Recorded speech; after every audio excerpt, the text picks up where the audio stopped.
Setelah video ini beredar di media sosial, keluarga kemudian mencari dan mendapati korban telah tewas. Istri korban kemudian melapor ke polisi terkait kematian korban.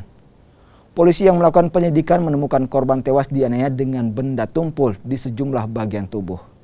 Dari hasil penyelidikan polisi, korban dianiaya oleh sejumlah orang lantaran diduga telah melakukan pencurian sehingga korban dilempari batu dan benda tumpul lainnya yang menyebabkan korban tewas.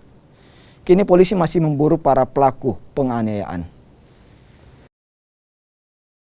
Pertama bahwa yang korban ini adalah ada dugaan kekerasan. Terhadap pelaku ini sementara kita lakukan proses penyelidikan dan sudah ada beberapa orang saksi yang kita minta keterangan.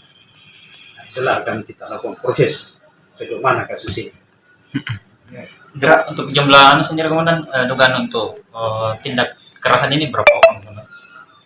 Yang pasti bahwa berdasarkan hasil olah TKP